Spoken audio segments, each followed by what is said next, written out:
എല്ലാവർക്കും നമസ്കാരം. കുറേ നാളുകളായിട്ട് പലരും ചോദിച്ചൊരു ചോദ്യമാണ് കേസ് കൊടുത്തിട്ട് എന്തായി. അപ്പോൾ ഇന്ന് അതിന് ഒരു മറുപടി പറയാൻ വേണ്ടിയാണ് ഞാൻ വന്നത്. മെയിനായിട്ടുള്ള എനിക്ക് സംസാരിക്കാനുള്ള വിഷയം അതാണ്. പിന്നെ വേറെ ഒന്ന് രണ്ട് കാര്യങ്ങളോട് പറയാനുണ്ട്.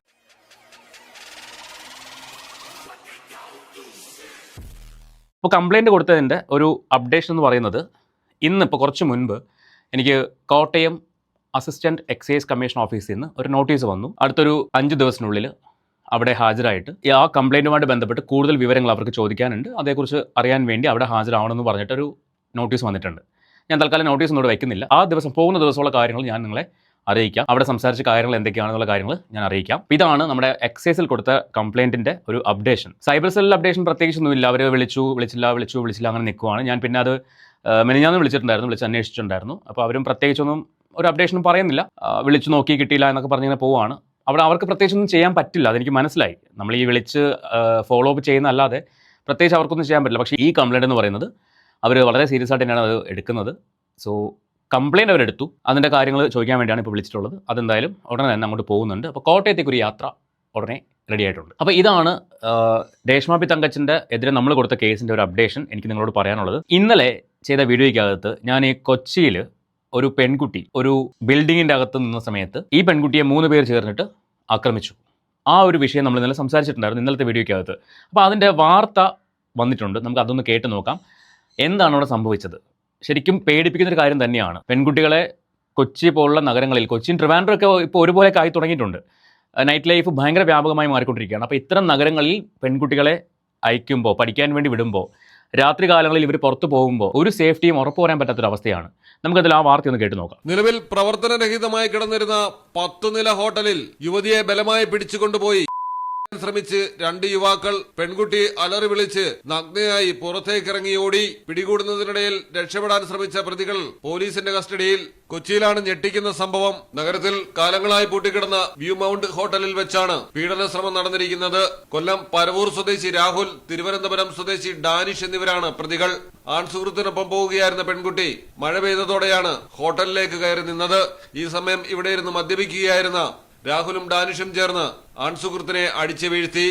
പെൺകുട്ടിയെ വലിച്ചിഴച്ച് കത്തി കാട്ടി ഭീഷണിപ്പെടുത്തി ഹോട്ടലിന്റെ 10ാം നിലയിൽ കൊണ്ടുപോയാണ് പീഡിപ്പിക്കാൻ ശ്രമിച്ചത്.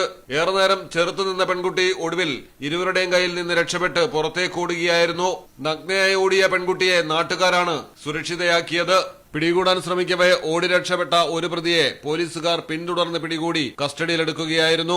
3 പേരാണ് യുവതിയെ ആക്രമിക്കാൻ ശ്രമിച്ചത്. മൂന്നാമനായുള്ള തെരച്ചിൽ പോലീസ് ഊർജിതമാക്കി. കൊച്ചിയിലെ പല ഒഴിഞ്ഞുകിടക്കുന്ന കെട്ടിടങ്ങളിലും വലിയ തോതിൽ സാമൂഹ്യ വിരുദ്ധർ താവളമാക്കി മാറ്റിയിരിക്കുകയാണ്. കേസന്വേഷിക്കാൻ പ്രത്യേക അന്വേഷണ സംഘത്തെയാണ് Kochi city police commissioner Kaliraj Mahesh Kumar രൂപീകരിച്ചിരിക്കുന്നത്. ഇതൊരു ചെറിയ കാര്യമല്ല. കാരണം ഇന്നലെ രാവിലെ കേട്ട വാർത്ത പ്രകാരം ഈ പെൺകുട്ടിയും ഈ ചെറുപ്പക്കാരനും കൂടി ആ ബിൽഡിങ്ങിനകത്തേക്ക് കയറിപ്പോയി. അവിടെ വെച്ചിട്ട് ഇവർ ആക്രമിച്ചു. 10ാമത്തെ ഫ്ലോറിൽ വെച്ചിട്ടാണ് ആക്രമിക്കപ്പെട്ടത് എന്നൊക്കെ പറഞ്ഞിട്ട് വളരെ ഒന്നും മനസ്സിലാവാത്ത ലെവലുള്ള വാർത്തയായിരുന്നു. പക്ഷേ ഇപ്പോൾ ഈ ഒരു വാർത്ത എന്ന് പറയുന്നത് കൃത്യമായിട്ട് പറയുന്നു, അവർ മഴ കാരണം കയറി നിന്നാണെന്ന് പറഞ്ഞു. രാത്രി 10 മണിക്ക് എന്തോളം സംഭവം നടക്കുന്നെന്ന് പറയുന്നു. മഴ കാരണം കയറി നിന്നു, ഭക്ഷണം കഴിക്കാൻ വേണ്ടി പോയതാണ് പിള്ളേർ. ആ സമയത്താണ് ഇവന്മാർ 3 പേരും കൂടി. ഇവന്മാരുടെ ഒരു നേച്ചർ പറയുന്നത് ഇവർക്ക് സ്വന്തമായിട്ട് വീടോ കാര്യങ്ങളൊന്നും ഇല്ലെന്ന് പറയുന്നു. ഏതെങ്കിലും ഇതുപോലെ ഒഴിഞ്ഞ ബിൽഡിങ്ങിനകത്താണ് താമസിക്കുന്നത്. രാവിലെ ഏതെങ്കിലും ഷോപ്പുകളിൽ മൊബൈൽ ചാർജ് ചെയ്യാൻ വെക്കും. ഇവർ അവിടെ എവിടെയെങ്കിലും പോയിട്ട് ഫ്രഷ് ആവും. രാത്രി ആകുമ്പോഴേക്കും റോബറിയും കാര്യങ്ങളൊക്കെ ആയിട്ട് ഇങ്ങനെ മുന്നോട്ട് പോകുന്ന ആൾക്കാരാണ് ഈ 3 പേരും. 3 പേരും പോലീസ് അറസ്റ്റ് ചെയ്തെന്നാണ് കേട്ടത്. 2 പേരെ മെനിഞ്ഞാന്ന് അറസ്റ്റ് ചെയ്തു, ഒരാളെ വൈകുന്നേരം അറസ്റ്റ് ചെയ്തെന്നുള്ള ഒരു വാർത്തയാണ് കേൾക്കാൻ കഴിഞ്ഞത്.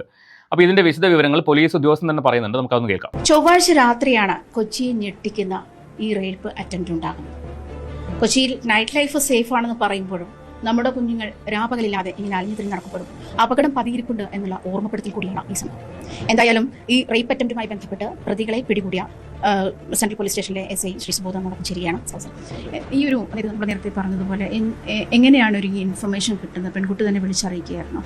അല്ല, പെൺകുട്ടിയുടെ സുഹൃത്തുണ്ടായിരുന്നു. അപ്പോൾ സുഹൃത്ത് രാവിലെ തന്നെ അയാള് റെയിൽവേ സ്റ്റേഷൻ്റെ ഭാഗത്ത് നിന്ന് നമ്മുടെ സ്റ്റേഷനിൽ പറയുകയാണ് ചെയ്യുന്നത്. അപ്പം ഇങ്ങനെ പെൺകുട്ടിക്ക് അത് പരാതിയായിട്ട് മുന്നോട്ട് പോകാൻ താല്പര്യമില്ലായിരുന്നു. പക്ഷെ നമ്മളൊരു കൗൺസിലിംഗ് കൊടുത്തതിന് ശേഷം അവർ വന്ന് പറയാം എന്ന് പറഞ്ഞു. അപ്പം ഈ ശരിക്കും ഇവർ നടക്കാനിറങ്ങിയ സമയത്ത് ഇവർ മഴ നനഞ്ഞ സമയത്ത് ഇവർ ആ ബിൽഡിങ്ങിനകത്തോട്ട് കയറിയ സമയത്താണ് ഈ 3 പേര്, ഈ ആക്രമണകാരികളെ 3 പേര്, ഡാനിഷ്, രാഹുൽ, പിന്നെ വേറൊരു പ്രതി. ഈ 3ാമത്തെ പ്രതിയുടെ പേര് സഞ്ജയ് എന്നാണ്. അവനെയും ഇന്നലെ വൈകുന്നേരത്തോടുകൂടി പോലീസ് അറസ്റ്റ് ചെയ്തു. ശരിക്കും പോലീസ് ഡിപ്പാർട്ട്മെൻറ്റിന് ഒരു വലിയ ഹാറ്റ്സ് ഓഫ് പറയണം. കാരണം ദിവസങ്ങൾക്കുള്ളിൽ തന്നെ ഇവരെ അറസ്റ്റ് ചെയ്യാൻ അവർക്ക് കഴിയുന്നുള്ളതാണ്. പിന്നെ ഈ പെൺകുട്ടി ആക്രമിക്കപ്പെട്ടതാണ്, ബാക്കിയൊന്നും നടന്നിട്ടില്ലെന്നാണ് പോലീസ് പറയുന്നത്. നമുക്കൊന്ന് കേൾക്കാം. ഈ 2 പ്രതിയെ ഞങ്ങൾ കസ്റ്റഡിയിൽ എടുത്തിട്ടുണ്ട്. അപ്പോൾ ഇവർ ശരിക്കും ഈ കുട്ടിയെ കത്തി വെച്ചിട്ട് ഈ പെൺകുട്ടിയെയും വലിച്ചടിച്ച് മുകളിൽ പോവുകയാണ് ചെയ്തത്. അന്ന് റേപ്പ് അറ്റംപ്റ്റ് ആണ് നടന്നിട്ടുള്ളത്. അപ്പം മറ്റ് കാര്യങ്ങൾ വേറെ ഒന്നുമില്ല. ഇപ്പോൾ റേപ്പ് നടന്നിട്ടുണ്ട്, ഞങ്ങൾക്ക് അതിലൊരു കേസ് കൊടുത്തിട്ടുണ്ട്. അപ്പം ഇയാളെ പ്രതിയെ പിടിക്കാൻ നമ്മൾ ശരിക്കും ഒരുപാട് കഷ്ടപ്പെട്ടിട്ടുണ്ട്. ഈ പ്രതിയെ ഞങ്ങൾ ശരിക്കും വീട്ടിലല്ല താമസം. ഇവർ ഈ പൊട്ടിപ്പൊളിഞ്ഞ ഫ്ലാറ്റിലുള്ളതാണ് ഇവർ താമസം. ഇവർ രാത്രി ആകുമ്പോൾ റോബറി അങ്ങനെയുള്ള കാര്യങ്ങളൊക്കെ ഉണ്ട്. അപ്പോൾ ഇവർ ഈ കത്തിയാണ് അവരുടെ മെയിൻ. രാത്രി ഇവർ പകൽ ഫുള്ളും ഈ മൊബൈലൊക്കെ ഈ കടകളിൽ വെച്ച് ചാർജ് ചെയ്തിട്ട്, അവർക്ക് സ്വന്തമായിട്ടൊരു സ്ഥലമില്ല, മൊബൈലിൽ കടകളിൽ വെച്ച് ചാർജ് ചെയ്തിട്ട് അങ്ങനെ ഞങ്ങൾ ലൊക്കേറ്റ് ചെയ്ത് ആ ഒരു KSRTC സ്റ്റാൻഡിന്റെ ഭാഗത്ത് വെച്ച് മൊബൈൽ ചാർജ് ചെയ്യുന്നുണ്ടെന്ന് ഞങ്ങൾ മനസ്സിലാക്കി. ലൊക്കേഷൻ എടുത്തതിന് ശേഷം ഞങ്ങൾ മഫ്തിയിലൂടെ പോയി. നമ്മുടെ ACP സാറിന്റെ നിർദ്ദേശത്തിൽ ജിജോ സാറ് പറഞ്ഞ പ്രകാരം ഞങ്ങൾ സ്ക്വാഡുകാരും ഞങ്ങൾ ഉൾപ്പെടെയുള്ള ഞാനും രാംലാലും ഒക്കെ അവിടെ പോയിരുന്നു. സെയിമരാണ്. അപ്പോൾ അവിടെ പോയി ഞങ്ങൾ ഐഡന്റിഫൈ ചെയ്തു. അപ്പോൾ ഇവൻ ശരിക്കും ആ കടയിലോട്ട് കയറാൻ നിൽക്കുന്ന ജസ്റ്റ് ഒന്ന് ഞങ്ങൾ കണ്ടപ്പോൾ എന്നെ ഐഡന്റിഫൈ ചെയ്തു. പോലീസാണെന്ന് എങ്ങനെ മനസ്സിലായി. മഫ്തിയിലായിരുന്നു. ആ സമയം അവൻ ഓടാൻ ശ്രമിച്ചപ്പോഴത്തേനെ പിടിച്ചത് എന്നെ തള്ളി മാറ്റിയപ്പോഴാണ് ഞാൻ വീണു. ചെറിയൊരു പരിക്കുണ്ട്. അപ്പോൾ അതിനുശേഷം വീണ്ടും ഞങ്ങൾ എഴുന്നേറ്റ് ഓടി, എൻ്റെ പിന്നാലെ ഓടി, വേറൊരു വീട് വഴിയൊക്കെ ഓടി അവനെ തോട്ടിച്ചാടി. ഒരു തോടുണ്ട് റെയിൽവേ ട്രാക്കിനപ്പുറത്ത്. അപ്പോൾ അവിടെ നിന്നാണ് പിന്നെ വീണ്ടും അവനെ എടുത്ത് സ്റ്റേഷൻ ജീപ്പിൽ തൊളിയൊക്കെ എടുത്ത് ഞങ്ങൾ വെള്ളമൊക്കെ ഒഴിച്ച് കഴുകി അവനെ വീണ്ടും സ്റ്റേഷനകത്ത് ജീപ്പിനകത്ത് കൊണ്ടുവന്ന ഭാഗത്ത് വീണ്ടും ഒരു പുല്ലേപ്പടി ഭാഗത്ത് എത്തിയപ്പോഴത്തേക്ക് ബ്ലോക്കായപ്പോൾ വീണ്ടും അവൻ അവിടെ നിന്ന് ഇറങ്ങി ഓടി. അവിടെ നിന്ന് വീണ്ടും ഞങ്ങൾ പിടിച്ചുകൊണ്ട് വരികയാണ് ചെയ്തത്. ശരിക്കും ഒരു പക്ക ക്രിമിനലാണ് ഈ ഡാനിഷ്. ശരിക്കും പോലീസ് കുറേ കഷ്ടപ്പെട്ടു. കാരണം ഇവൻ വരുന്ന പുല്ലേപ്പടി എന്ന് പറയുന്ന ആ സ്ഥലമൊക്കെ എന്ന് പറഞ്ഞാൽ ഈ പറയുന്ന ഓടിയ രക്ഷപ്പെടാനുള്ള സ്കോപ്പ് കൂടുതലുള്ള ഏരിയാസാണ്. അപ്പോൾ ഇതിൽ പോലീസ് കുറേ കഷ്ടപ്പെട്ട് തന്നെയാണ് ഇവന്മാരെ പിടിച്ചിട്ടുള്ളത്. അതിന് കേരള പോലീസിനൊരു ഹാറ്റ്സ് ഓഫ് പറയുവാണ്. പിന്നെ ഈ ഞാൻ കൊച്ചിയിലുണ്ടായിരുന്ന സമയത്ത് ഞാൻ താമസിച്ചിരുന്ന ഏരിയ, ആ വീട്ടിൽ ശരിക്കും പറഞ്ഞാൽ കൊച്ചിയിൽ ഈ ഹോം സ്റ്റേ അല്ലെങ്കിൽ ഇത് പറഞ്ഞ പോലെ പേയിങ് ഗസ്റ്റായിട്ട് താമസിക്കുന്ന സ്ഥലങ്ങളിൽ രാത്രി 8 മണിക്ക് ശേഷം ആരെയും അങ്ങോട്ട് അലോ ചെയ്യില്ല. ഇപ്പോൾ പുറത്തുനിന്ന് ആൾക്കാരാണെങ്കിലും അവിടെ താമസിക്കുന്നവരാണെങ്കിലും 8 മണിക്ക് മുന്നേ അകത്ത് കയറിക്കോണം. എന്നാൽ അത്തരം പേയിങ് ഗസ്റ്റായിട്ട് കൊടുക്കുന്ന സ്ഥലങ്ങളിൽ കുട്ടികൾ വളരെ കുറവാണ്, അല്ലെങ്കിൽ താമസക്കാർ വളരെ കുറവാണ്. കാരണം എല്ലാവർക്കും വേണ്ടത് ഫ്രീഡമാണ്. തോന്നുമ്പോൾ പോവുക, തോന്നുമ്പോൾ വരിക. ആ ലെവലിലുള്ളിടത്ത് മാത്രമാണ് ആൾക്കാർ കൂടുതൽ. ഞാൻ താമസിച്ച വീടിൻ്റെ തൊട്ടപ്പുറത്ത് ഒരു ഇതുപോലെ പേയിങ് ഗസ്റ്റായിട്ട് കൊടുക്കുന്ന ഒരു വീടാണ്. ചേട്ടനും ചേച്ചിയും അവരുടെ മൗനും ഉണ്ട്. അപ്പോൾ എൻ്റെ വീടിൻ്റെ തൊട്ടടുത്തായിരുന്നു. അതിൻ്റെ മേളിൽ അന്ന് TTCക്ക് പഠിച്ചിരുന്ന പിള്ളേരായിരുന്നു. അപ്പോൾ ഇവർ കൃത്യമായിട്ട് അവരുടെ ക്ലാസ് കഴിഞ്ഞ് ഒരു മാക്സിമം ഒരു 6 മണിക്കകത്ത് അവരെല്ലാവരും തിരിച്ച് അവിടെ വരും. പക്ഷേ അതിനകത്ത് ഒരു കുട്ടി ഉണ്ടായിരുന്നു. ഈ കുട്ടിക്ക് രാത്രിയാകുമ്പോൾ പുറത്ത് പോകണം, അതിനിടയ്ക്കിടയ്ക്ക് കറങ്ങാൻ പോകണം. അങ്ങനെ ഇവർ ലാസ്റ്റ് ആ കുട്ടീനെ അവിടെ നിന്ന് പറഞ്ഞു വിടുക ചെയ്തത്. നടക്കത്തില്ല, ഇവിടെ പറ്റത്തില്ല, കാരണം ബാക്കി കുട്ടികൾക്കൊണ്ട് അത് ബുദ്ധിമുട്ടാണ് എന്ന് പറഞ്ഞു വിടുക ചെയ്തത്. അപ്പോൾ അവിടെ പല ആൾക്കാരും താമസിക്കാൻ വരുന്നത് അവർക്ക് ഇഷ്ടമുള്ളപ്പോൾ പോകണം, ഇഷ്ടമുള്ളപ്പോൾ വരണം, അവരുടെ തോന്നിയ പോലെ നടക്കണം. അങ്ങനെ സമ്മതിക്കുന്ന സ്ഥലങ്ങളിൽ ഇഷ്ടംപോലെ ആൾക്കാരും ഉണ്ട്. ഞാൻ താമസിച്ചതിൻ്റെ അടുത്ത് തന്നെ ഒരു വീട്ടിൽ ഇതുപോലെ അവിടെ ഓണർ പോലും അവിടെ സ്ഥലത്തില്ല. ആ ബിൽഡിംഗ് മാത്രം ഒഴിഞ്ഞു കിടക്കുന്നു. അവിടെ ഒരു 5-6 പിള്ളേരുണ്ട്. രാത്രി ഒരു 12 മണി 1 മണിയൊക്കെ ആകുമ്പോഴേക്കും ചെക്കന്മാർ വരുന്നു, പിക്ക് ചെയ്ത് കൊണ്ടുപോകുന്നു. വെളുപ്പാൻ കാലമാകുമ്പോൾ തിരിച്ചു കൊണ്ടുവിടും. ഇതൊക്കെ അവിടെ സർവ്വസാധാരണ നടക്കുന്ന കാര്യങ്ങളാണ്. അവസാനം ഇത് കംപ്ലയിൻറ്റ് പോയി, ഓണർക്ക് കംപ്ലയിൻറ്റ് പോയിട്ട് ഓണർ അവരെ അവിടുന്ന് മാറ്റുക ചെയ്തത്. കാരണം ആ ഏരിയയിൽ ആൾക്കാർക്ക് ബുദ്ധിമുട്ടായി എന്ന് പറഞ്ഞിട്ട്. ഞാൻ നാട്ടിലേക്ക് ട്രിവാൻഡ്രത്തേക്ക് വന്നിട്ട് തിരിച്ച് പോകുന്നത് ലേറ്റ് നൈറ്റൊക്കെ ആവുകയാണെങ്കിൽ റെയിൽവേ സ്റ്റേഷനിൽ നിന്ന് ബൈക്ക് എടുത്ത് വീട്ടിലേക്ക് പോകുന്ന സമയത്ത് ആ ഏരിയ തന്നെ ബൈക്കിൽ പാതിരാത്രിയാണെന്ന് ഓർക്കണം. ഈ പറയുന്ന 2 മണി 3 മണി അല്ലെങ്കിൽ ഒരു 1 മണി ആ ഒരു സമയത്ത് ഒരു ചെക്കൻ ബൈക്കിലിരിക്കും, ഒരു പെങ്കൊച്ചോടെ നിൽക്കും, സംസാരിച്ചുകൊണ്ടിരിക്കും. നമ്മൾ ചോദിച്ചാൽ നമ്മൾ സദാചാരക്കാരാവും. അതുകൊണ്ട് നമ്മൾ മിണ്ടാണ്ട് നമ്മുടെ കാര്യം നോക്കി പോകുമായിരുന്നു. അന്ന് ഈ പറയുന്ന പോലെ വീഡിയോ ചെയ്യുന്ന പരിപാടിയൊന്നും ഉണ്ടായിരുന്നില്ല. ഞാൻ പറഞ്ഞു വന്നത് കൊച്ചിയിലെ ലൈഫ് ആ ലെവലിലേക്ക് മാറിക്കഴിഞ്ഞു. ഒരു പരിധി വരെ ട്രിവാൻഡ്രത്തും ഇപ്പോൾ അതിനാണ് അവസ്ഥ. വൈകുന്നേരം ഈ പറയുന്ന മാനവീയം വീതി ആ ഒരു ഏരിയയിൽ അതും ഇതുപോലെ തന്നെ യാത്ര ചെയ്യുന്ന സമയത്ത് പോയിട്ടൊക്കെ തിരിച്ചു വരുന്ന സമയത്ത് കാണുന്ന കാഴ്ചയാണ്. 1 മണിയായാലും 2 മണിയായാലും അത് കൂടുതലും ഈ ഹോസ്റ്റലിൽ താമസിക്കുന്ന പിള്ളേരാണ് ഈ പറഞ്ഞ നൈറ്റ് ലൈഫ് എൻജോയ് ചെയ്യാൻ വേണ്ടി ഇറങ്ങുന്നത്. വീടുകളിൽ താമസിക്കുന്നവർ വളരെ കുറവാണ്. അവരല്ലെങ്കിൽ ഫാമിലി ആയിട്ടായിരിക്കും ഇറങ്ങുന്നത്. ഈ ഹോസ്റ്റലുകളിൽ താമസിക്കുന്ന ആൾക്കാരാണ്, പിള്ളേരാണ് നൈറ്റ് ലൈഫ് എൻജോയ് ചെയ്യാൻ വേണ്ടി ഇറങ്ങുന്നത്. അവരാണ് കൂടുതലായിട്ട് ഇത്തരം പ്രശ്നങ്ങളിൽ പോയി ചാടി പോകുന്നത്. ചിലപ്പോൾ കാമുകൻ്റെ കൂടെ പോകുന്നതായിരിക്കും, ചിലപ്പോൾ ഫ്രണ്ട്സിൻ്റെ കൂടെ പോകുന്നതായിരിക്കും. പക്ഷേ പെട്ടതിന് ശേഷമായിരിക്കും അറിയുന്നത് പെട്ട് പോയി എന്നുള്ളത്. ബാക്കി കേൾക്കാം. ഒത്തിരി കേസുകളുണ്ട്. തിരുവനന്തപുരം ഭാഗത്തേക്കാണ്. തിരുവനന്തപുരമാണ് വീട്, ഇടവ ഭാഗത്താണ് വീട്. പിന്നെ മറ്റൊരു പ്രതി രാഹുൽ, അയാൾ കൊല്ലംകാരനാണ്. ഇനി ഒരാളെയും കൊണ്ട് കിട്ടാം. 1-ാം പ്രതി 2-ാം പ്രതി ഞങ്ങൾ കസ്റ്റഡിയിൽ എടുത്തിട്ടുണ്ട്.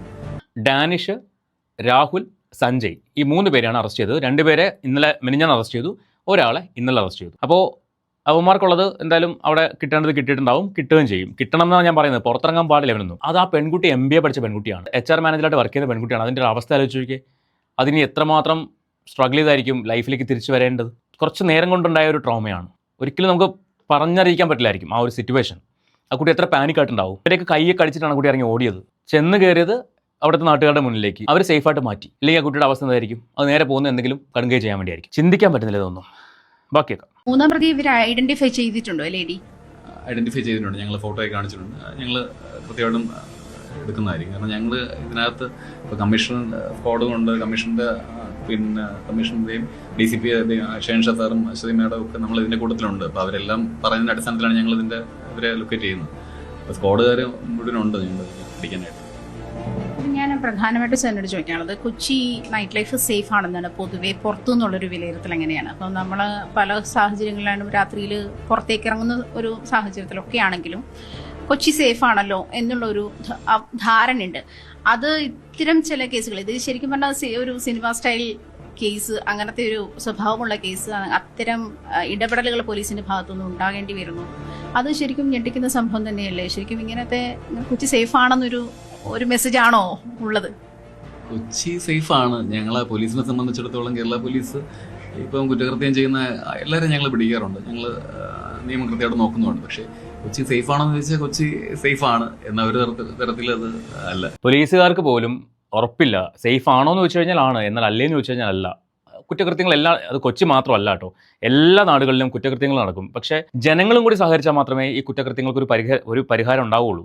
അല്ലാണ്ട് പോലീസുകാരെയും അല്ലെങ്കിൽ സർക്കാരിനെയും അല്ലെങ്കിൽ അധികാരികളെ മാത്രം നമുക്ക് കുറ്റം പറയാൻ പറ്റില്ല. എപ്പോഴും പോലീസുകാർ ഒരുപാട് ഈ പറയുന്ന പോലെ കണ്ണടച്ച് വിടുന്ന കേസുകളുണ്ടില്ലെന്നല്ല, പക്ഷേ ജനങ്ങൾ കുറച്ച് അലേർട്ടായാൽ മാത്രമേ, അല്ലെങ്കിൽ പാരൻസ് അലേർട്ടായാൽ മാത്രമേ ഇത്തരം കേസുകൾക്ക് ഒരു പരിധിവരെ തടയിടാൻ പറ്റുള്ളൂ. അതല്ലെങ്കിൽ ഇത് ഇനിയും കൂടിക്കൊണ്ടിരിക്കും. ഹോം സ്റ്റേ അങ്ങനെ ഒത്തിരി ഒരു ലോഡ്ജ് അങ്ങനെയൊക്കെ ഒരുപാട് ടൈമിങ്, അപ്പോൾ അതൊക്കെ പ്രശ്നമാണ്. അപ്പോൾ അത് ഞങ്ങൾ DCP അദ്ദേഹത്തിൻ്റെയും പിന്നെ കമ്മീഷണർമാരുടെയൊക്കെ നിർദ്ദേശത്തിൽ ഒരുപാട് പേര് ഇങ്ങനെ ഞങ്ങൾ അലേർട്ടായിട്ട് പോലീസുകാരെ നോക്കിയിട്ടുണ്ട്. അവരെല്ലാവരും വിജിലൻ്റാണ്, നോക്കുന്നുമുണ്ട്. അപ്പോൾ അതുകൊണ്ട് തന്നെയാണ് കുറച്ചെങ്കിലും ക്രൈം റേറ്റ് ഇവിടെ കുറഞ്ഞിരിക്കുന്നത്. ഓക്കെ, അപ്പോൾ ഇതൊക്കെയാണ് ഈ ഒരു വിഷയത്തിൽ സംസാരിക്കാനുള്ളത്. എന്തായാലും കൊച്ചി മാത്രമല്ല, കേരളം ഒട്ടാകെ സേഫ് അല്ല എന്ന് തന്നെ പറയേണ്ടി വരും. കൂടുതലും ഈ ഹോസ്റ്റലുകളിൽ താമസിക്കുന്ന പിള്ളേർ അല്ലെങ്കിൽ പെയിൻ ഗസ്റ്റായിട്ട് താമസിക്കുന്ന പിള്ളേർ, ഇവരാണ് ഏറ്റവും അധികം പ്രശ്നങ്ങളിലേക്ക് പോയി ചാടി പോകുന്നത്. അത് അവരുടെ ലൈഫ് സ്റ്റൈലിൻ്റെ പ്രശ്നമാണോ, അല്ലെങ്കിൽ അവർ ഈ പറയുന്ന പോലെ ഇത്തരം ഹോസ്റ്റലുകളിൽ താമസിക്കുമ്പോൾ അവിടെ യാതൊരു കണ്ടീഷൻസും ഇല്ലാതെ, നേരത്തെ പറഞ്ഞ പോലെ തോന്നുമ്പോൾ വരാം തോന്നുമ്പോൾ പോവാം, ആ ഒരു ലെവലിൽ നടത്തുന്ന ഹോസ്റ്റലുകൾ, അത്തരം ഹോസ്റ്റലുകൾ പൂട്ടിപ്പോകാൻ തന്നെ വേണം. അതാണ് ചെയ്യേണ്ടത്. അതിനെതിരെയാണ് നടപടി എടുക്കേണ്ടത് ആദ്യം. എൻ്റെ ഒരു കാഴ്ചപ്പാടിൽ, എൻ്റെ ഒരു അഭിപ്രായം അങ്ങനെയാണ്. രാത്രി അല്ലെങ്കിൽ വൈകുന്നേരം ഒരു 8 മണിക്ക് അപ്പുറം പ്രവർത്തിക്കുന്ന ഒരു ഹോസ്റ്റലും ഏത് നാട്ടിലും, ട്രിവാൻഡ്രം ആയിക്കോട്ടെ, കൊച്ചി ആയിക്കോട്ടെ, മറ്റേത് നാടായിക്കോട്ടെ, അവിടെ പറ്റില്ല എന്ന് തന്നെ പറയാം. പിന്നെ ജോലിക്ക് പോകുന്ന ആൾക്കാർ, അവർക്കൊരു സ്പെഷ്യൽ കൺസിഡറേഷൻ കൊടുക്കുക. പഠിക്കുന്ന പിള്ളേർ എന്തിനാണ് 8 മണിക്ക് ശേഷം പുറത്ത് പോകുന്നത്? അത് കമ്പൽസറി ആയിട്ട് സ്റ്റോപ്പ് ചെയ്യേണ്ട ഒരു വിഷയമാണ്. അവർ 8 മണിക്ക് മുന്നേ ഹോസ്റ്റലിൽ തിരിച്ച് കയറണം. കാരണം ഇത് ആർക്ക് വേണ്ടി? ആരുടെ സേഫ്റ്റിക്ക് വേണ്ടിയാണ്? ഈ കുട്ടികളുടെ സേഫ്റ്റിക്ക് വേണ്ടിയാണ്. അപ്പോൾ എന്തായാലും നമ്മുടെ നാട്ടിൽ പെൺകുട്ടികൾ സേഫ് ആണോ? നിങ്ങളുടെ അഭിപ്രായം തീർച്ചയായിട്ടും കമൻറ്റ് ചെയ്യുക. നമുക്ക് മറ്റൊരു വീഡിയോ ആയിട്ട് വീണ്ടും കാണാം.